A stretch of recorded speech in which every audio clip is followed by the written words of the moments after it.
தென்காசியில பார்த்தீங்க அப்படின்னா, ஆலங்குளம் தேர்தல் முடிவு நிலவரங்கள பார்த்துடலாம். ஆலங்குளம் பொறுத்தளவுக்கு பார்த்தீங்க அப்படின்னா, ஆண்கள் 1,24,918 பேரும், பெண்கள் 1,30,519 பேரும், 3ஆம் பாலினத்தவர்கள் 20 பேரும், ஆக மொத்தம் 2,55,457 பேரும் இந்த இடத்துல வாக்காளர்களா பதிவு பெற்றிருக்காங்க. 2026 வாக்குப்பதிவு பொறுத்தமட்டில் பார்த்தீங்க அப்படின்னா, 2,19,875 வாக்காளர்கள் பதிவு பண்ணியிருக்காங்க. 86.10% வாக்குகள் பதிவாயிருக்கு அப்படிங்கிறது குறிப்பிடத்தக்கது.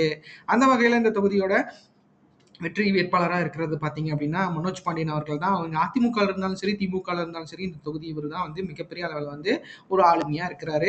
அந்த வகையில இந்த தடவ திமுக சார்புல போட்டிட்டு இருக்காரு மனோஜ் பாண்டியன். மனோஜ் பாண்டியன் அப்படிம்பாங்க. 31.30% 69,120 வாக்குகளும் பெற்றிருக்கிறாங்க.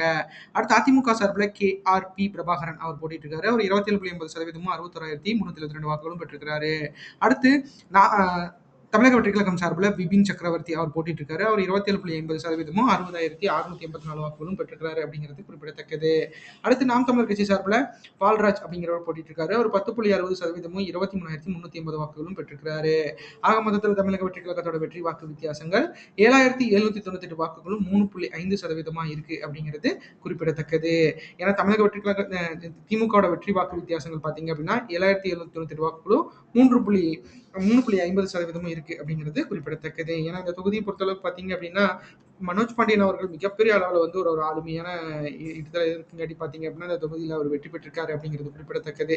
ஏன்னா, அ அதிமுகல இருந்து அவர் ஓபிஎஸ் அணிக்கு மாறினாரு. அப்புறமேட்டி வந்து அங்க ஓபிஎஸ் அணியிலும் கொஞ்சம் அவருக்கு தேவையான இது இல்லாதங்காட்டி அவங்க வந்து இப்போ திமுக பக்கம் இருக்காரு அப்படிங்கிறது குறிப்பிடத்தக்கது. ஓபிஎஸ் அவர்களும் திமுகவோட இருக்காரு. அதுவும் மிகப்பெரிய அளவுல ஒரு இன்ஃபர்மேஷன் அப்படிங்கிறது தெரியுது.